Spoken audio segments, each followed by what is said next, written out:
परमपूज्य परमात्मा श्री चक्रधर स्वामी कलियुगातील 12व्या शतकातील परमेश्वर अवतार, मानभाव पंथाचे संस्थापक. मानभाव पंथाच्या तत्त्वज्ञानानुसार ईश्वराच्या पंचावतारापैकी 5वा अवतार. मराठी वाङ्मयातील पहिलाच गद्य ग्रंथ. या दृष्टीने लीला चरित्राचे मूल्य फार मोठे आहे. त्याचे चरित्रनायक 12व्या शतकाच्या काळातील सिंगनदेव यादव, कनरदेव यादव, महादेवराव यादव, अमनदेव यादव आणि रामदेव यादव एवढा शासकांचा काळ. त्या काळी समाजव्यवस्था ही धर्माने शिकवलेल्या नीतितत्वांनी चालत होते. धर्ममते हेच त्या वेळचे कायदे होते. विशेषतः मनुस्मृती हीच त्या काळातील सामाजिक व्यवस्थेची आचारसंहिता होती. त्यामुळे चातुर्वर्ण व्यवस्था ही समाजाने कटाक्षाने जपलेली समाजव्यवस्था होती. उच्च वर्णाने राज्य करावे, ब्राह्मण वर्गाने लोकांना नीतितत्वे शिकवावी आणि त्या नीतितत्वाने समाजाचे पालन करावे, अन्यथा राजयंत्रणेने शासन करावे. समाजाचे पोषण करण्याकरिता वैश्यवर्णीय यांनी सतत राबावे, जीवनावश्यक वस्तूंचे उत्पादन वितरण करावे, हा त्यांचा स्वधर्म होता. व स्वधर्म अर्थात कर्तव्यास कसूर करणारे यांस दंड देण्याचा राजे प्रशासक म्हणून क्षत्रियांना अधिकार. या तिन्ही ब्राह्मण, क्षत्रिय आणि वैश्यवर्णीय यांची सेवा करणारा म्हणून शूद्र हा 4था वर्ग. याप्रमाणे चतुर्वर्णाची भारताप्रमाणेच महाराष्ट्राची समस्थिती होती. पुढील काही काळात उच्चवर्णीयांनी आपल्या अधिकारामध्ये वाढ केलीच, पण वैश्य आणि शूद्रांचे शोषण मात्र सुरू केले. अन्न पिकवणारा शेतकरी उपाशी, वस्त्र विणणारा निवस्त्र, जोडे शिवणारा अनवाणी फिरू लागले. पण त्यांमार्फत निर्मित वस्तूंचा मुक्तपणे उपभोग राजपुरोहित घेऊ लागले. धर्माचे कर्मकांड ब्राह्मण वर्गासाठी राखीव असताना शूद्रांना मंदिरात प्रवेश बंदी केली गेली. उच्च जात, नीच जात या जातीभेदामुळे दुरावे निर्माण होत गेले. अस्पृश्य समाजाची हेटाळणी होत राहिल्याने तो मागास आणि अधिक मागास होत राहिला. श्री चक्रधर स्वामी म्हणत, उत्तम भनिजे ब्राह्मण आणि अधर्म भनिजे मातंग ऐसे म्हणे. परी तोही मनुष्य देहची, परी वृथा कल्पना करे. ब्राह्मण असो की मातंग, शेवटी तो मनुष्यच आहे. त्यामुळे भेदभाव न मानता ते शिष्यांना म्हणत, महारवाड्यात होनी धर्म काढावा, घर न निवडता भिक्षा कीजे. आपले विचार केवळ विचारापर्यंत मर्यादित न ठेवता ते आपल्या आचरणात आणणारा महापुरुष, संत व युगंधर मानावा लागेल. त्या काळापर्यंत संपूर्ण भारतात अशी सामाजिक धार्मिक परिवर्तनाची हाक कोणीही दिलेली आढळून येत नाही. आपली साधू व वैराग्य वृत्तीमुळे त्यांस कुणी त्यांचे नाव, गाव, गोत्र विचारले तर ते सांगत, याते कोणी नसे, काही ते ब्राह्मण की क्षत्रिय की वैश्य की शूद्र, हे नेनेजे की बाई. स्वामी आपल्या पूर्वश्रमेचे जीवनाविषयी मौनच राहत. मात्र त्यांच्या संपर्कात येणाऱ्या शिष्यांच्या प्रश्नांची उत्तरे देताना त्यांच्या उत्तराचे धागे जुळून एक जीवनचित्र स्पष्ट होत गेले. श्री चक्रधर स्वामी यांचे पूर्वश्रमेचे नाव हे हरपाल देव याप्रमाणे होते. त्यांचा जन्म गुजरात राज्यातील बडोज इथे झालेला होता. बडोज हे पश्चिम समुद्रावरील एक चांगले बंदर, जिथून परदेशातून येणारा माल उतरवला जाई. त्यामुळे ते एक उत्तम बाजारपेठ देखील होते. गुजरात अर्थात त्यावेळेचे लाट येथे सोळंकी राजा वीरधवल यांचे प्रधान वस्तुपाल आणि तेजपाल हे होते. कालांतराने मात्र वीरधवल हा क्षत्रिय राजपुत्र म्हणून सोळंकी कुळातील राजा स्वतःच मानू लागला. याला एक शूरपुत्र होता, त्याचे नाव विशालदेव आणि अतिशय पराक्रमी व शूर होता. विशालदेवाचा विवाह चव्हाण राज्यकुलातील मालनदेवीशी झाले. विशालदेव आणि मालनदेवी यांच्या उदरी एक तेजस्वी पुत्ररत्न जन्मास आले. त्याचे नाव हरिपाल देव असे होते. आपले चरित्रनायक श्री चक्रधर स्वामी या नावाने ते पुढे प्रसिद्धीस आले. लाट अर्थात गुजरात या राज्याच्या सीमावर्ती राज्य म्हणजे यादवांचे राज्य. त्यावेळी सिंगनदेव यादव हा सीमावर्ती राज्यावर सतत स्वाऱ्या करीत. 1210 सिंगन राजाने केलेल्या स्वारीमध्ये हरपाल देवांनी मोठ्या पराक्रमाने हल्ला परतून लावला व वेरूळपर्यंत शत्रू सैन्यास मागे रेटले. यादवांच्या सैन्यांची वाताहात पाहून विध्वंसामुळे त्यांनी तहाची बोलणी करून युद्धविराम केला. या तहानंतर विजय गुर्जर सैन्यासह राजकुमार हरपालदेव आपल्या देशी परत निघाला. तेव्हा परतीच्या प्रवासातील युद्धभूमीवरील बेचेरा गावे पाहिली. उद्ध्वस्त संसार, सांडलेले ओले रक्त, जखमी सैन्य आपल्या वेदनांनी बिभळत असताना मृत सैन्यांची योग्य विल्हेवाट लावलेली नसल्याने कोल्ह्या कुत्र्यांची गर्दी जमलेली रणभूमीचे दृश्य पाहून हरपालदेवांच्या संवेदनशील मन उदास, दुःखी आणि उद्विग्न झाले. आपल्या पराक्रमाने मिळवलेला विजय त्यांस विषमय वाटू लागला. अनेक तरुण सैनिक धारातीर्थ पडलेले असताना बायका, मुले पोरकी झाल्याच्या विदारक दृश्याने त्यांचे मन विजयाने सुखावण्याऐवजी अंतर्मुख होऊन संवेदनशीलतेच्या परमोच्च स्थितीवर येऊन पोचले. अशा अवस्थेत हे विजय सेना आपल्या राजधानीत आले असता गुजरात राज्याच्या नागरिकांनी त्यांचे भव्य स्वागत केले, आनंदोत्सव साजरे केले. पण हरपालच्या डोळ्यासमोरील युद्धानंतरचे विदारक दृश्य काही केल्या जात नसल्याने ते भावूक आणि अस्वस्थ होत होते.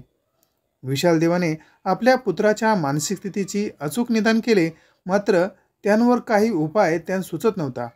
या स्थितीतून त्यास बाहेर काढण्याकरिता नृत्य, गायन, जुगार अशा करमणूक साधनांचा देखील काही उपाय चालत नसल्याने राजकुमार हरपाल यांचा उत्साह वाढण्याऐवजी उदासीनता व एकांतपणा वाढू लागला. यातच त्याच लहानशा आजाराने शरीरातील सर्व त्राण नाहीसा होऊन त्यांची प्राणज्योत मालवली. हा हा म्हणता ही बातमी राज्यावर पसरली व महापराक्रमी राजपुत्र हरपाल या जगात नाहीत या दुःखाने प्रजाजन दुःखी झाले. दुःखी अंतःकरणाने राजपुत्राची शवयात्रा स्मशानाकडे निघाली. प्रजाजनांचा अलोट जनसागर दुःखाने व्याकुळ होत होता. स्मशानभूमीवरील शरणावर सौ चढवण्यात आले. पांढऱ्या शुभ्र वस्त्रांनी झाकलेल्या राजकुमाराचे अंतिम दर्शन घ्यावे म्हणून विशालदेव सरणाजवळ गेले. तोंडावरील वस्त्र जड अंतःकरणाने बाजूला केले असता त्यास आपल्या डोळ्यावर विश्वास बसेना. मृत राजपुत्राचे डोळे उघडे असून ते हालचाल करीत आहेत, त्या अर्थी माझा पुत्र जिवंत आहे या कल्पनेने नवे नवे वस्तुस्थितीने ते रोमहर्षित झाले व त्यांच्या मुखातून कुमारू जियाला, कुमारू जियाला, कुमार जिवंत आहे, कुमार जिवंत आहे असे आनंदाने उद्गार निघू लागले. हा दिवस शुक्रवारचा, भाद्रपद शुद्ध द्वितीयेचा. राजकुमाराचा हा जणू द्वितीय जन्मच होता. अघटित घडले आणि अचेतन शवामध्ये चैतन्य निर्माण होऊन शवयात्रा आनंदयात्रेमध्ये परावृत्त झाली आणि दुःखमय वातावरण सर्वत्र मंगलमय झाले. सर्व ठिकाणी आनंदी आनंद आणि आनंदच होता. ही आनंदयात्रा पुन्हा राजमहालात परतली. पण दुसऱ्या दिवशी राजकुमार नेहमीसारखे सकाळी उठले, पण नेहमीसारखे वाटत नव्हते. त्यांचे बोलणे तरुणाचे न वाटता योगी महात्म्याप्रमाणे वाटत होते. विनोदाची जागा घोर गंभीर स्वरूपाच्या मौन आणि बोलण्यातून राजवाड्याच्या दासदासींना येऊ लागली. ही बातमी प्रजाजनांमध्ये पोचली तर त्यांच्यामध्ये चर्चा होऊ लागली. आपापसात ते म्हणू लागले, पूर्वीसारखा राजकुमार दिसत नाही. त्याच्या मृत शरीरात कोणता दुसरा सिद्ध साधकाने प्रवेश केला नाही ना. या चर्चेने बरेच मूल धरलेले असताना हरपालदेवीची आई मालनदेवी व वडील विशालदेव देखील हा आपलाच पुत्र आहे का या शंकेने पूर्वीच्या आठवणी त्यांस विचारेत. तर हरपालदेव मोठ्या कौशल्याने प्रसंगाची आठवण जशीच्या तशी सांगत. राणी कमलाई म्हणे, स्वामी तुम्ही पूर्वीसारखे हास्य विनोद करीत नाही, पूर्वीसारखे जुगार खेळत नाही. त्यावर हरपालदेवांनी पूर्वीपेक्षा चांगले विनोद करून राणीला हसवत. एके रात्री राजकुमार जुगार खेळायला गेले. आपल्याकडील ते सर्व धन हारले. त्यांनी उसने धन घेतले, ते सुद्धा ते हारले. उसने घेतलेले धन त्यांना परत करणे पण आवश्यक होते, परंतु तात्काळ धन त्यांना ते परत करता येत नसल्याने त्यांनी मध्यम मार्ग म्हणून ते आपल्या राणीकडे गेले व त्यांनी त्यांच्याकडील दागिने त्यांस मागितले. मात्र कमला राणीने ते माहेरचे दागिने असल्याचा दाखला देत मी हे दागिने देणार नाही. अशा संकट समयी आपल्या पत्नीने आपल्याला मदत केली नाही याचे दुःख त्यांना झालेच आणि याचे निमित्त साधून राजकुमार उदास होऊ लागले. ते रुसून बसले. रामयात्रेत जाण्याचा हट्ट करू लागले. तेही रामटेकला, जो शत्रू राज्यातील यादव सत्तेच्या विदर्भ भागात आहे. नाही हो करता अखेर सैन्यासह बंदोबस्तासह जाण्यास परवानगी मिळाली आणि ही अंतहीन यात्राचा आरंभ झाला. शत्रू राज्यात प्रवेश केल्यापासून टप्प्याटप्प्याने राजकुमार हरपालांनी आपले सैन्य माघारी पाठवले. कारण काय तर आपण क्षेम कुशल आहोत आणि काळजी नसावी हा निरोप आपल्या बडोचीला पाठवीत. असा एकला चलो रे उपदेशाचे सूत्र आचरणात आणून ते देऊळवाडा जिल्हा अमरावती येथे येईपर्यंत केवळ 2 स्वामिनिष्ठ सैन्यासह ते आले.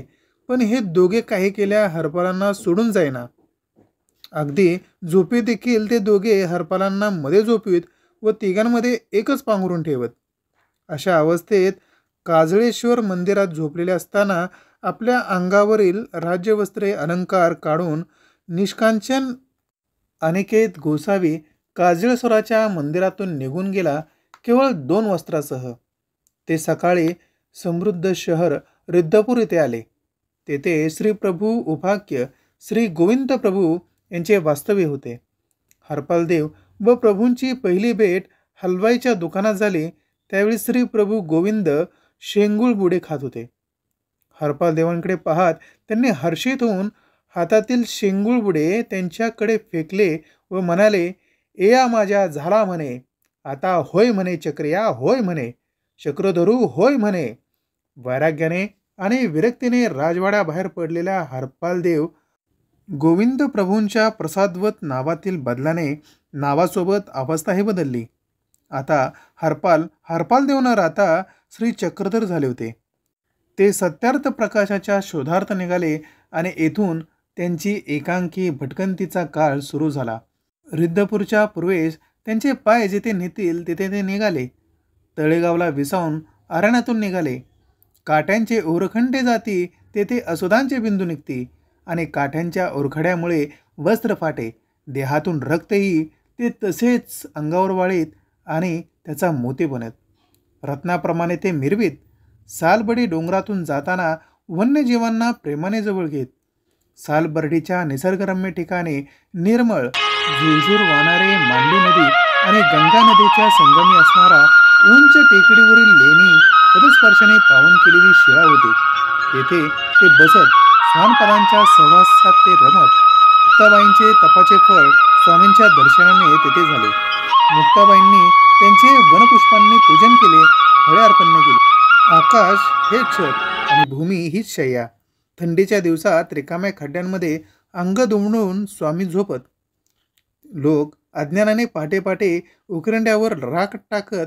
गरम राखेमुळे उबदार वातावरणामुळे स्वामी सांगत, जवळजवळ सोहमी ऊन राख लागे, तव तव ते घरघरा घोरे.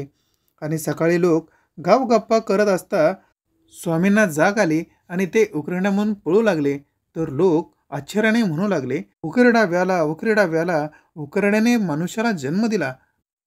स्वामी एकदा सालबर्डी अरण्यात बसलेले असताना एक बेदरलेला ससा वेगात येऊन स्वामींच्या मांडीखाली बसला. स्वामींनी त्यात जवळ घेतले, गोंजरले.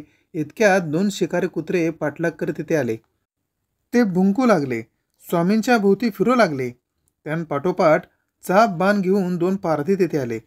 त्यांनी त्या सशाची मागणी केली. महाराज, हा आमचे ओहोडेचा ससा आहे, ही आमची शिकार आहे, कृपया ती सोडवाजी.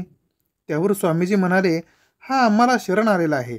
येथे शरण आलेल्याला मरण नाही, तुम्ही याचा नाद सोडा. लहानसा मूकप्राणी जंगलात चारा खातो, जंगलाचे पाणी पितो, तुमचे काय घेतो, याला कशाला मारता. पारध्यांची हिस्त्र दृष्टी लोपावली व आजपासून मूकप्राण्यांची शिकार न करण्याचा त्यांनी निश्चय केला. स्वामींचा आशीर्वाद घेऊन ते निघून गेले. हिस्त्र श्वान निघून गेल्यावर सशाला म्हणाले, जा आता जंगलात चारा खा, नदीचे पाणी पे, निर्भय हो. आता हे पारधी तुमचे शत्रू राहिलेले नाहीत, जा. वडनेर येथील उत्तरेश्वर मंदिरामध्ये स्वामी विसावलेले असताना 2 साप तिथे भांडणे करीत स्वामींच्या छातीवर धडकले. स्वामींनी दोघांना आपल्या हातात घेतले, त्यांना पाहिले. त्यांच्यातला वैरभाव नाहीसा झाला. स्वामींनी त्या दोघांना दोन्ही बाजूने सोडून दिले व म्हटले, जा आता पुन्हा असे भांडू नका, वैर सोडा, मैत्री करा, हे मंदिर वस्ते करा. या वडनेरला तेव्हापासून आस्थागायत भुजंगाचे वडनेर असेच म्हणतात. स्वामींचे शिष्य रामदेव उपाख्य दादासो यांचे गावच होते. सुकळी येथे डाकराम मंदिर येथे स्वामी मुक्कामी असताना एक हिस्त्र वाघ नेहमीप्रमाणे रात्री तेथे आला व भयंकर डरकारे फोडली. त्याला प्रत्युत्तर म्हणून स्वामींनी सिंहनाद केला व ती एक चेतावणी, जी त्या वाघाला तेथून जाण्याची आज्ञा होती. त्या दिवसापासून वाघ तेथे परत फिरकलाच नाही. आजही तेथे यात्रा भरते. भंडारा नगरीतील एक विद्वान ब्राह्मण नीलभट्ट भांडारेकर ईश्वरी पुरुषाची लक्षणे शोधण्याचा प्रयत्न करत होते. ते ग्रंथाची पाने उलटी पालटी करत होते. बराच वेळ शोधूनही त्यांना ते सापडले नसल्याने ते व्याकुळ झाले. दरवाजातून आवाज आला, भट्टो, मागील फाकी पाहिजे, मागील पानावर पहा. असे म्हणताच नीलभट्टाने मागील पान पाहिले तर त्यास हवी ती माहिती भेटली. दरवाजात पाहिले तर ते दिव्य आणि तेजस्वी नेत्राचा, लांब कर्ण, अजान बाहू, गोरापान तरुण पाहून नीलभट्ट प्रभावित झाले. ईश्वरी पुरुषाचे लक्षणे पाहत असताना, केलेले वर्णन तंतोतंत जुळत असताना हा तरुण साधू साधासुधा नसून परमेश्वर अवतार असल्याची खात्री त्यांस पटली व तेव्हापासून ते स्वामींचे भक्त झाले. त्यांबरोबर राहू लागले. स्वामींसह नीलभट्ट भांडारेकर नांदेड येथे नृसिंहाचे मंदिरात थांबले होते. नीलभट्ट भिक्षा मागण्याकरिता गावात गेले असता त्यांस पाठशाला दिसली, जी कधीही कोसळू शकते याची खात्री झाली असता त्यांनी आरडाओरडा करीत शाळेतील सर्व मुलांना पहिले बाहेर काढले आणि पाहता पाहता पाठशाळेची इमारत कोसळली. या महात्म्यामुळे आपल्या मुलांचे रक्षण झाले म्हणून लोक नीलभट्टाचे कौतुक करू लागले, पाठ देऊ लागले, गंध अक्षता लावून भिक्षा देऊ लागले. घडलेले वर्तमान स्वामींना सांगितले असता स्वामी म्हणाले, असे करू नका. यामुळे लोक तुमची पूजा जरूर करतील, परंतु मग तुम्ही आम्हास मुकाल. लोकप्रियता किंवा आमची प्रियता यापैकी एकाची निवड करा. असे सांगितले असता सणाचाही विलंब न करता स्वामींच्या सहवासच त्यांनी मागितला. अशी सकाम लोकसेवा करू नका असा पाठच यावेळी स्वामींनी भांडारेकरांना दिला. कोणत्याही परतफेडीच्या उद्देशाने अगर अपेक्षा ठेवून केलेले कर्म उपकार हे सकाम असल्याने ती खरी लोकसेवा कशी होऊ शकते. लोकसेवा ही निस्वार्थ बुद्धीनेच केली पाहिजे. स्वामींच्या सानिध्यात ते 16 वर्षे राहिले व स्वामींच्या मांडीवर डोके ठेवूनच त्यांनी अखेरचा श्वास घेतला.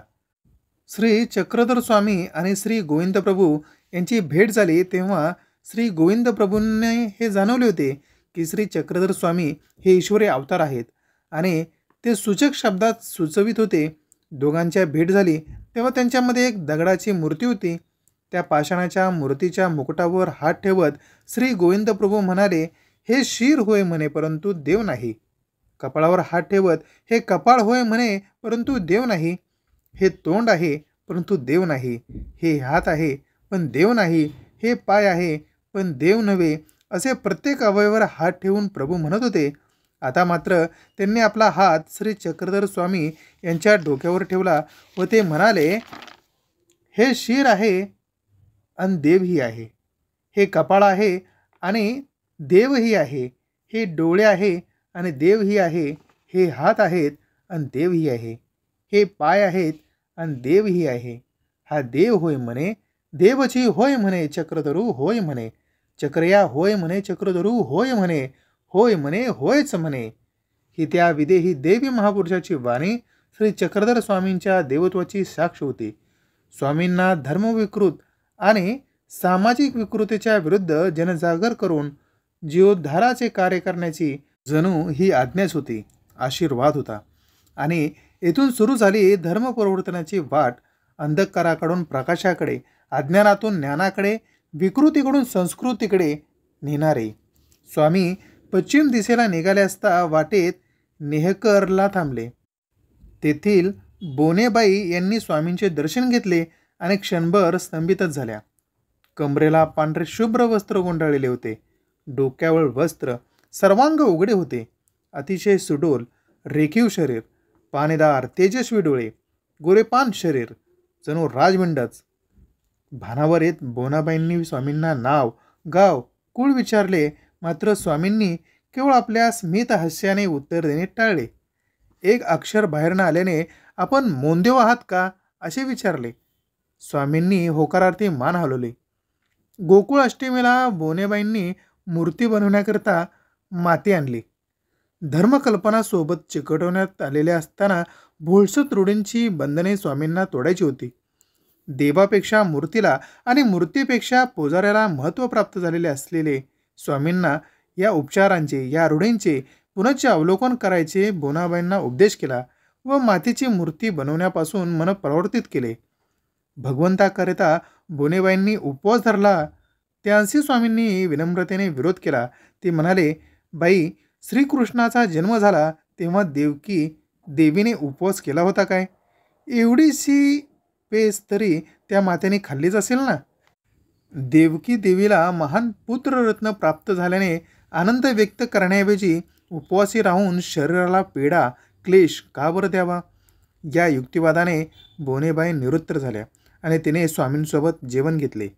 पुढे त्र्यंबकेश्वर येथे नागोबाई, हंसाबाई, पांड्या आदींनी अनुग्रह दिला. पांड्यांना झालेल्या दृष्टांतानुसार चक्रधर स्वामी हे चांगदेव रावळीचा अवतार असल्याचे सर्व पैठण नगरीत त्यांची चर्चा सुरू झाली. देईभट्ट, लखोबाईसा, वामदेव आदी त्यांचे शिष्य झाले. ते म्हणत, मंदिरात एक बडवा असतो, गुरु असतो. तो देवांवरची पूजा घेतो, मंदिराचे दार उघडतो, बंद करतो, स्वच्छता ठेवतो. म्हणून काय देव त्या बडव्यांचा?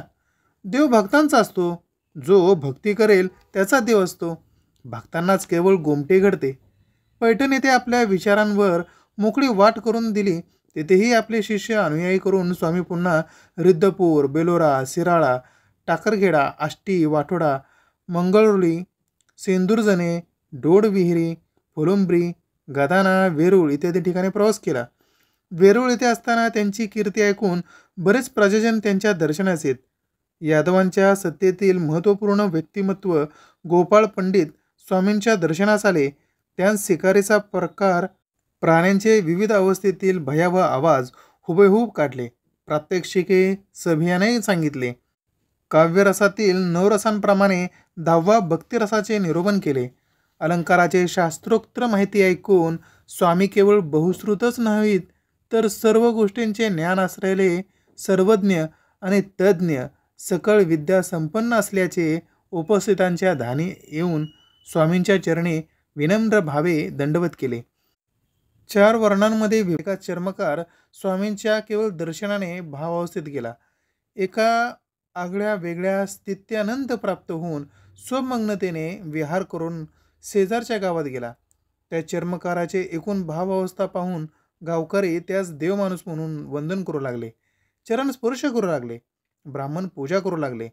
गावातील वाटसरूने त्या चर्मकारास अचूक ओळखले व हा आमच्या गावातील चर्मकार आहे असे सांगितल्यावर या अस्पृश्याने आपला धर्म भ्रष्ट केला म्हणून चुनाबुट्टीत घालून पाणी ओतून मृत्यूदंडाची शिक्षा दिली. पण हाच चर्मकार दुसऱ्या दिवशी पुन्हा बाजारात मोठ्या गावात हार घालून लोक त्यास मिरवीत असल्याचे, वंदन करत असल्याचे दिसलेले पाहून लोक आश्चर्य करू लागले. स्वामींनी त्या काळाच्या तथाकथित क्षुद्र समजल्या जाणाऱ्या माणसाची पूजा करून घेतली. जगातील कोणतीच जात जन्माने श्रेष्ठ अगर कनिष्ठ नसते या समतेचा विचार ते कित्येकदा बोलून दाखवत. कर्म चांडाल पशी जाती चांडूल चांग. दिवसेंदिवस स्वामींची कीर्ती सर्वदूर पसरत असताना राजा महादेवराय यादव यांस देखील त्यांच्या दर्शनाची इच्छा झाली. वैदिक धर्मकांडांचे पुरस्कर्ते जे गैरअर्थ व सोयीस्कर अर्थ लावून समाजामध्ये विषमता दरी मोठी करून आपले स्वार्थ हेतू कोणत्याही गैरमार्गाने पूर्ण करण्याची क्रूर बुद्धी असणारा एक गट जो स्वामींच्या कीर्तीकडे व आपले होत असलेले सामाजिक आर्थिक नुकसानाकडे पाहून सूड घेऊ इच्छित होता.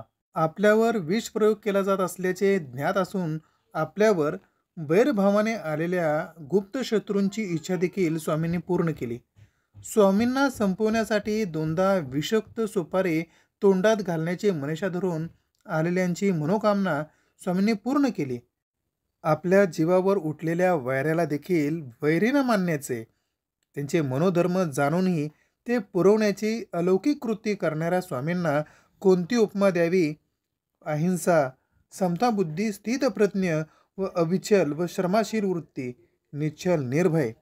मानवी जीवनात इतिहासात अभावाने आढळणाऱ्या वैराची इच्छा पूर्ण करण्याचे जगावेगळे औदार्य आणि धैर्य दाखवले ते अपूर्वच होते.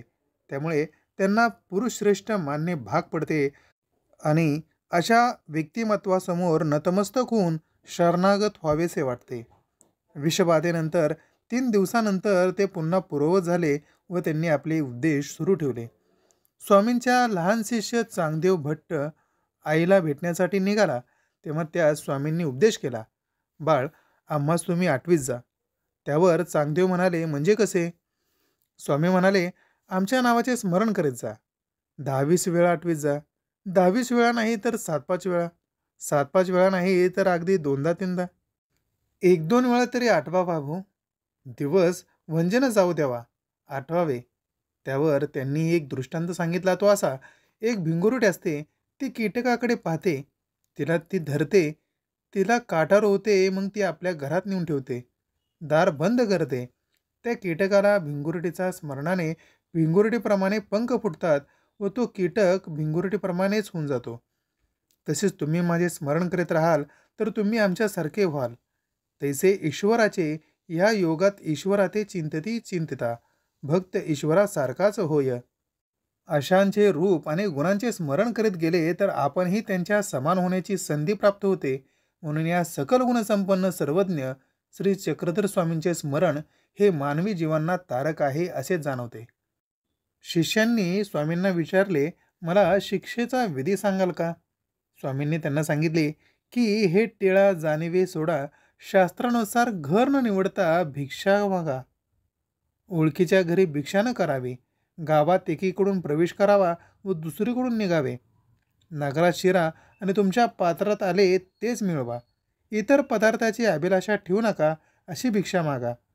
त्यावर नाथोबा म्हणाले, आप विजिता न मिळे तरी काय? जर भिक्षाच मिळाली नाही तर काय करावे? स्वामींनी गमतीने व्यंग करीत म्हणाले, मग खुंट गिळावे आणि उपवासी राहावे. परमेश्वराकडे काय मागावे? एकदा स्वामी कांसीला येथे नगरात आले असता एका ब्राह्मणाने केलेल्या आदरातिथ्याबाबत आनंदित होऊन स्वामी त्या ब्राह्मणास म्हणाले, भुट्टो, काही मागा. त्यावर चतुर तरुण ब्राह्मणाने वर मागितला, जी मज कोठिया कोणी सुनाचेना हाते ताक आंबिले द्यावे जी. अर्थात मला मुले होऊ द्यावीत, त्यांचे लग्न व्हावीत आणि म्हातारपणामध्ये सुनेने माझ्यासाठी ताकभात देऊन माझी सेवा करावी आणि त्यायोगे मुलांचे लग्न पाहणे आणि दीर्घायुष्य इत्यादीचा लाभ व्हावा. ह्या एकाच वरात त्याने अनेक मागण्या केल्या होत्या.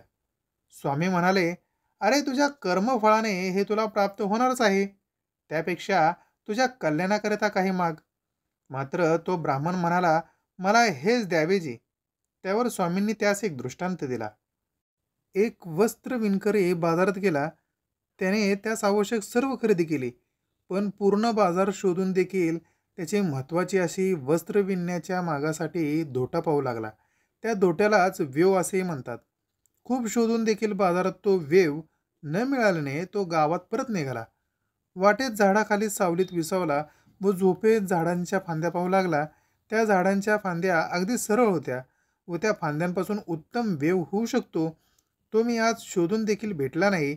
या फांद्यांपासून मला वेव मिळाला तर किती छान होईल, अशी कल्पना करतो ना करतोच इतक्यात त्या वृक्षावरून वेवच पडू लागली. तो वस्त्र विणणारा कोष्टी आनंदाने ती वेव घेऊन निघून गेला. जे बाजारात मिळाले नाही ते आपसूक मिळाले, हा आनंद काही कमी होता का? पुढे स्वामी म्हणाले, बुट्टू, तो ज्या झाडाखाली झोपून इच्छा प्रकट करत होता तो सामान्य वृक्ष नव्हताच, तर तो कल्पवृक्ष होता. क्षणिक सुखासाठी किंवा कर्मफळाने जे प्राप्त होणार आहे ते होईलच, पण त्याहीपेक्षा अधिक निरंतर असे ज्या कल्पवृक्षाखाली इच्छा केली असती तर तेही त्यास भेटले असते. फोटो, तुम्ही देखील ईश्वर प्रसन्न होऊन उभा असताना त्यासमोर हे क्षणिक व भौतिक सुख मागत आहात. त्यापेक्षा तुम्ही निरंतर टिकणारे ईश्वराचे प्रेम मागावे फोटो. स्वामींचा हा प्रेममय उपदेशाने ब्राह्मण भारावून जात असताना आपण एका वरदानामध्ये दीर्घायुष्य, मुले, सुना, समृद्धी मागितली, पण दीर्घ आयुष्य असले तरी त्याची मर्यादा होती. मुले, सुना आणि त्यांपासून मिळणारी शेबा, स्नेह हा देखील त्या जन्मापुरता आणि त्या जन्माकरिताच आहे. क्षणिक सुख लोप पावणारे आणि मर्यादित आहे, पण परमेश्वराची कृपा, प्रेम हे निरंतर, अनंत आणि अक्षय आहे. त्याचा क्षय होणार नाही अशा परमेश्वराच्या प्रेमाची मागणी केली तर ते सर्वश्रेष्ठ प्रेमाचे दान होईल. त्यापुढे इतर भौतिक सुखे नगण्यच नाहीत का? वैदिक वर्णव्यवस्था आणि त्यानंतर समाजामध्ये कर्मकांड आणि स्पृश्य अस्पृश्याच्या विळख्यात जखड जाणारा समाज, मानवी विचार आणि समाजामध्ये दुही निर्माण करणारा भेदभाव सर्व दूर पसरत असताना जो समाज कष्ट करीत होता, सेवा करत होता, तोच वरिष्ठ वर्णीयांसाठी अस्पृश्य होता. त्यांचाच मंदिरामध्ये प्रवेश नव्हता की देवतांचे दर्शन घेण्याचा अधिकार. एकदा स्वामी मंदिरात बसलेले असताना महाजन ब्राह्मण स्वामींची पूजा करत होते. त्यांच्या दर्शनाची अभिलाषा घेऊन एक दाकोबा नावाचा चांभार मंदिराबाहेर त्यांची वाट पाहू लागला. स्वामींसाठी त्यांनी आपल्या परीने भेटवस्तू आणल्या होत्या. स्वामींच्या शिष्यांनी दाकोबा मंदिराबाहेर वाट पाहत असल्याबाबत निरोप स्वामींस दिला. परंतु ब्राह्मणांचे महाजनांची पूजा काही लवकर संपेना.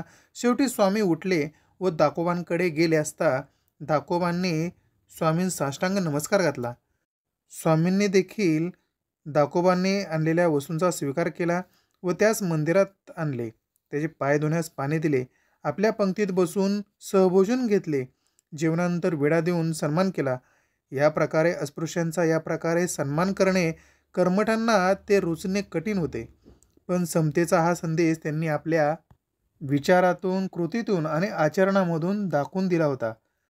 स्वामींचे विचार जसे मनुष्य ऐकून घेऊन ते आचरणात आणत, त्याहीपेक्षा अधिक ते प्राणी आपल्या अंमलात आणत असत. एकदा स्वामी उदास आपल्या स्थानी बसलेले असताना तेथील उपस्थित शिष्यांना त्यांनी प्रश्न केला, तुम्ही येथे कशासाठी आहात? या प्रश्नाचे योग्य उत्तर कोणालाही देता आले नाही. स्वामींनी उदास होऊन त्या सर्वांना जाण्यास सांगितले. आज्ञेप्रमाणे सर्व शिष्य बाहेर निघून गेले. मात्र तेथे डांगरेशा नावाचा आज्ञाधारक कुत्रा बसलेला होता. स्वामींनी त्याच्याकडे पाहून, डांगरेशा, तुम्हीही जा असे सांगितले. हे शब्द ऐकून ते मूक प्राणी दुःखी झाले. स्वामींना नतमस्तक होऊन 5 वेळा स्वामींची प्रदक्षिणा घालून पाणवलेल्या डोळ्यांनी ते निघून गेले. संध्याकाळी सर्व भक्त मंदिरात परतले तेव्हा स्वामींना डांगरेशा दिसेनासा झाला. स्वामींनी विचारले असता डांगरेशा अद्याप आलेला नसल्याचे कळले. स्वामींनी त्यास डांगरेशाला शोधून आणण्याचे आज्ञा दिली. भक्तजन सर्व दिशेला शोधण्यास गेल्यानंतर एक जण सांगत आला, स्वामी, डांगरेशाने आपला देह ठेवला. डांगरेशा हा मुका प्राणी स्वामींची आज्ञा पाळण्यासाठी मठातून निघाला. तो कायमचाच. स्वामींनी जा म्हटले तो कायमचाच गेला होता.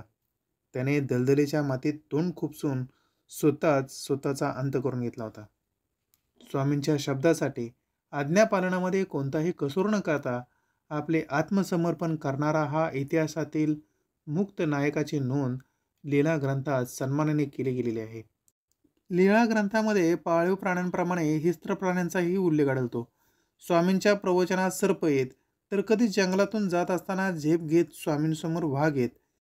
त्या वाघास हस्तस्पर्श होताच तो देखील पाळीव प्राण्यांप्रमाणे स्वामींबरोबर चालू लागे. भक्तजन निर्भय होऊन त्या वाघाजवळ जात असत. मग त्यातील एखादी स्त्री त्याच्या पाठीवरती गाठोडे ठेवत आणि प्रवास करत. पाळीव कुत्र्याप्रमाणे वाघ स्वामींबरोबर पुढच्या गावी आला असता स्वामी त्यास प्रेमपूर्वक निरोप देत आणि बाईंना आपले गाठोडे काढून घेण्यास सांगत. तर बाई म्हणू लागे, स्वामी, येऊ द्या ना वाघाला आपल्यासोबत, तो कुठे आपल्याला त्रास देतो आहे. तेव्हा स्वामी म्हणत, ना बाई, आता तो कोणाला त्रास देत नाही हे खरे आहे, परंतु तो त्रास देत नाही असे पाहून लोक आता त्याला त्रास देतील, तेव्हा त्यास प्रेमपूर्वक निरोप देणेच योग्य होईल.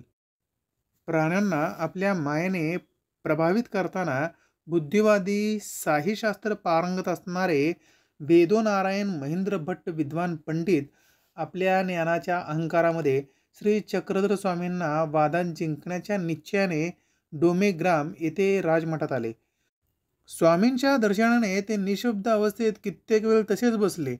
जेव्हा सावध झाले तेव्हा शास्त्रार्थ करू लागले. कर्म आणि कर्मबंधन यावर चर्चा झाली. कर्माहून श्रेष्ठ ज्ञान, जे मुक्तीकरिता कसे उपयोगी होते याचा दृष्टांत देताना स्वामी सांगतात, ज्याप्रमाणे एखाद्या गायीला दोरणे बांधलेले असते, ते त्यापासून मुक्ती मिळावी म्हणून खुंटाभोवती फिरत राहते, पण ती त्या दोरीमध्ये अधिकच गुंतत जाते आणि गळा आवळू लागतो. ज्यावेळी त्या गायीला बांधणारा त्या दाव्यापासून तिची मुक्तता करतो तेव्हा ती मुक्त होते. मोक्षप्राप्तीकरिता कर्म करणे आवश्यक असलेले जे कर्म कसे असावे, नैमित्तिक कर्म जसे सकाळी उठून मलविसर्जन, मुखमार्जन, स्नानादी कर्म, यज्ञविधी, कर्मकांड त्या त्या व्यवहार खर्ची पडतात, त्याचा काही पुढे लाभ होत नाही. काही कर्मे ही फलप्राप्तीच्या आशेने केली जातात. उदाहरणार्थ, जेवण करण्यासाठी स्वयंपाक करणे, त्या कर्माने भुकेपासून तृप्ती मिळते, परंतु अंतःकरण शुद्धी होते का? जीव मुळातच अविद्यायुक्त अज्ञानी आहे आणि त्याचे अज्ञान दूर करण्याकरिता गुरुची आवश्यकता आहे. ज्ञानाशिवाय अंतःकरण शुद्ध होणार नाही आणि अंतःकरण शुद्ध झाल्याशिवाय वैराग्य नाही. वैराग्याशिवाय ज्ञानोदय नाही आणि मोक्ष नाही. यज्ञकर्म फळाच्या अपेक्षेने केलेले असतात, ते मोक्षमुक्तीचे साधन ठरू शकत नाहीत. तेव्हा हे कर्मकांड मोक्षप्राप्तीस कसे फलदायी राहू शकते? स्वामींनी महेंद्र भट्टांना एक सिद्धांत सांगितला, जो सर्व मनुष्यात सर्व काळी स्थळी परम मार्गदर्शक आहे. सृष्टीमध्ये कव्हणे करणे मुंचे नेना एके परमेश्वरीविना. जगातील भवतापाने त्रस्त झालेला जीव सुखप्राप्तीसाठी काय काय करतो? नाना प्रयत्न करून अंतःकरण तृप्त होत नसल्याने जन्म, मृत्यू, जरा, व्याधीमय संसार चक्रामध्ये स्वतःच गुरफटून घेत सुखप्राप्ती शोधण्यासाठी प्रयत्न करतो. पण ते सुख पुढे पुढे पळत राहते. परमेश्वर सोडून सुखाभिलाषी मनुष्याची स्थिती भ्रामक मृगजळाच्या मागे धावणाऱ्या मृगासारखी होते. या सर्व दुःखातून कायमची सुटका व्हावी, निरंतर सुखानंद प्राप्त व्हावा असे वाटत असेल तर ते देण्याची क्षमता केवळ एका परमेश्वरात आहे. म्हणून कोणतीही शंका न ठेवता त्यास अन्यन्य भावे शरण जाणे हेच धर्माचरण आहे व अशा निरंतर सुखानंदाच्या प्राप्तीचे नाव मोक्ष किंवा मुक्ती आहे. स्वामींच्या अमृतवाणीने महेंद्र भट्टाचे व्यर्थ अभिमान गळून पडला व ते स्वामींचे शिष्य झाले. एखादा मनुष्य मंदिरामध्ये जाऊन परमेश्वराकडे काय मागत असेल तर ते सुख. त्या व्यक्ती आशीर्वाद देत असेल तर तो सहज म्हणतो सुखी राहा. पण नेमके सुख म्हणजे आहे तरी काय?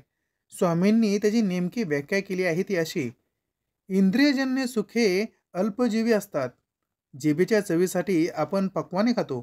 काही काळ तृप्तीचा सुखानंद लाभतो, पण काही कालावधीनंतर ते पक्वाने खाण्याची इच्छा पुन्हा उद्भवते व हीच सुख उपभोगाची इच्छा मनुष्याला पुन्हा पुन्हा सांसारिक बंधनापासून मुक्त न होता अधिक गुरफटत जाते. याच इंद्रियजन्य सुखाचा त्याग करून परमानंदाचा लाभ देणाऱ्या परमेश्वरास अन्यन्य भावाने शरण जाणे हाच अक्षय सुखानंद आहे आणि हीच मुक्ती आहे. स्वामींनी याच मुक्तीला मुंचन असे म्हटलेले आहे, जे परमेश्वराशिवाय अन्य कशानेही होत नाही. सकल सामुग्री परित्याजुनी यथाची या. पण वैराग्य हे परित्यागाशिवाय जसे होऊ शकत नाही, पण परित्याग काय करावा याचे देखील ज्ञान असणे आवश्यक आहे. तसे जर नसते तर वेडे, भिकारी हे देखील वैरागी म्हणून ओळखले जाऊ शकतात. म्हणून काय त्यांचा उद्धार झाला असे निश्चित म्हणता येणार आहे का? स्वामींनी आपल्या निर्वाणापूर्वी असती परी या सूत्राचे निरूपण केले. विकार विकल्पशून्य स्वभाव मात्रे निरालंबी देवता स्मरणे जन्मक्षेपी तयासी परमेश्वरू पुनरापी संबंधू देती. साधकांनी ज्ञान इंद्रियांद्वारे रूप, रस, गंध, शब्द, स्पर्श, भोग, इच्छा आदी विकारांचा त्याग करावा. विकल्प अर्थात मनाची नानाविधी कल्पना, जे जसे नाही तसे समजणे हा भ्रम विकल्प ज्ञानाच्या साह्याने त्यागावे आणि परमेश्वराचे स्मरण करणे. स्वामी म्हणत, शरीरास आहार द्यावा पण इंद्रियांशी न द्यावा. स्वाभाविक जगणे शक्य होईल असा आहार विहार ठेवून एकांत जीवन क्षेपावे. ही साधना करण्यासाठी निरालंबी वृत्तीने जन्मक्षेपाची आज्ञा देऊन स्वामी साधकाला अभय देत. जीवनाविषयी ते म्हणत, जीवन म्हणजे दीर्घ स्वप्न की गा, हे साच म्हणून घेऊ नये अन लटके म्हणून सोडू नये. स्वामी निरूपण करीत तेव्हा समोर लोकांचा जनसमुदाय असो अगर नसो, ते आपल्या अमृतवाणीची शिदोरी वाटत राहत. म्हणून ते ज्या ज्या ठिकाणी बोलले त्या त्या ठिकाणी असलेले खांब, त्या भिंती, ते पाषाण हे ज्ञानसंक्रमणात समर्थ आहेत. म्हणून भाविक त्यांच्या सानिध्यामध्ये आलेल्या सर्व पाषाणमय खांब, ओटे यांस मनोभावे वंदन करतात. पैठण येथे असताना स्वामींचे शिष्यगण लक्षणे वाढलेले होते. शिष्यांना उपदेश करताना ते म्हणत, अच्युत गोत्रे आहोत, सर्व एकाच गोत्रातील असणारे तुम्ही परस्पर परमप्रीत व्हावे. जातीभेद, वर्णभेद, उच्च नीच, स्त्री पुरुष, स्पृश्य अस्पृश्य या पलीकडे विचार म्हणताना त्यावर त्यांनी कठोर प्रहार करताना म्हणत, विटाळ म्हणजे मातंगांचे तथा ऋतुमती स्त्रीचा माने, अन निरय देही स्थावर शिंदींचा वृक्ष सदा पाणी वाहे, अथवा मलमूत्र वाहती अमंगलद्वारे असती तयाचा विटाळ न माने. मलमूत्र सदैव आपल्या ठाई बाळगणारा प्रत्येक मनुष्य पवित्र अपवित्र प्राणीमात्रा एकाच ईश्वराचा अंश असताना उच्च नीचतेचा प्रश्न येतोच कुठे? सुधारणावादाचा सत्य, अहिंसा, समानतेच्या, स्वातंत्र्याच्या आणि प्रेमाच्या उपदेश कर्मठांच्या पचनी पडणे कठीणच होते. पण त्यामुळे काही समाजवर्ग स्वामींच्या विरोधातही होता. रामदेव राजांच्या काळामध्ये बेलापूर येथे त्यांनी 6 महिन्यात रात्रंदिवस आपले मौलिक आध्यात्मिक पाठ शिकवले. एके दिवशी रामदेवराजांनी स्वामींसाठी पालखी पाठवली. स्वामींनी त्या पालखीसोबत देवगिरी विजयस्तंभ येथे आणले असता त्यांसोबत त्यांचे शिष्य नागदेवाचार्य हे देखील आले होते. पण स्वामींच्या विरहाचा क्षण जवळ येत असताना नागदेवाचार्य स्वामींना म्हणाले, ना राहावे न सहावे हो स्वामी राया. हे स्वामींनी ऐकलेले नागदेवांचे अखेरचे शब्द. दुसऱ्या दिवशी सेनापतींनी सांगितले की स्वामी उत्तर दिशेला गेलेले आहेत. रस्त्यामध्ये त्यांस काही लोक भेटले ज्यांनी स्वामींना पाहिले होते. नागदेवाचार्य रिद्धपूरपर्यंत स्वामींच्या शोधात गेले, मात्र त्यांचे अखेरचे दर्शन त्यांस झाले नाही. हरपाल देवांचे पतित शरीर उत्तरपंथी निघून गेले असले तरी त्यांनी ठेवलेले त्यांचे विचार आजही मानवी कल्याणासाठी ज्ञानमय प्रकाशित आहेत. अशा आद्य संतांस देवत्व बहाल करताना साक्षात अवतारच मानले. संस्कृतचे गाढे अभ्यासक असताना समाजाला समजेल, कळेल, रुचेल अशी मराठीमध्ये ज्ञानाचा प्रसार त्यांनी केला. सूत्रपाठ या ग्रंथास महानुभावांचा वेद असे संबोधले जाते.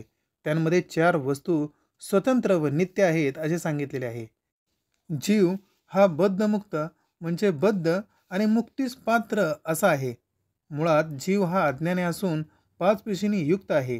5 पेशी अर्थात अनादी, अविद्या, अन्यज्ञान, जीवित्व, आधिमळ. ज्यावेळी जीव मुक्तीच्या मार्गावर अज्ञानी असतो, पूर्वसंस्कारांनी युक्त, अज्ञानी दोषांनी मळाने युक्त असतो, प्रपंचास अधीन असतो, तेव्हा तो बंधनामध्ये असतो. ज्ञानाच्या प्रकाशाने तो मुक्त असतो. उद्धव गीतेत मडक्याच्या उतरणींचा समर्पक दृष्टांत दिलेला आहे. त्यानुसार अविद्येची हंडी फुटली तर वरील हंड्या आपसूक फुटतात. दुसरी वस्तू त्यांनी देवता म्हटलेली आहे, जी परमेश्वराच्या अधीन असते. ती नित्यबद्ध असून आपल्या मूळ रूप बदलत नाही, म्हणून देवतांची पूजा उपासना ही गुण मानली गेली. प्रपंच हा कार्यरूपी व कारणरूपी प्रपंच जड, अनित्य, अनादि अनंत आहे. परमेश्वर हे प्रमुख स्थान असून पंचकृष्णांना परमेश्वराचे पूर्ण अवतार मानतात. जो नित्य मुक्त आहे, नित्य, अनादि, स्वयंप्रकाशी, सर्वव्यापक, सर्वसाक्षी असा निराकार परमेश्वर. याप्रमाणे जीव, प्रपंच, देवता, परमेश्वर हे 4 घटक परस्परांशी किंवा सर्वांशी मिळून ऐक्य बुद्धीचे होत नाहीत. हे नित्य अनंत असून ते द्वैतवादी आहेत. एकांतवास, भिक्षाभोजन, ईश्वरचिंतन ही मोक्ष मार्गाची साधने आहेत. याप्रमाणे स्वामींचे तत्त्वज्ञानांची संक्षिप्त माहिती आपल्याला इथे सांगता येईल. राजपुत्र हरपाल देव, समाजसुधारक, संत, महंत, महात्मा, स्वामी, परमपूज्य परमात्मा, ईश्वरी अवतार अशा नाना रूपांमध्ये समाज विश्वकल्याणाच्या उद्देशाने आपल्या अमोघ वाणीने व ज्ञानाने सर्वव्यापी ज्ञानप्रकाश देणाऱ्या तेजपुंजास साष्टांग दंडवत.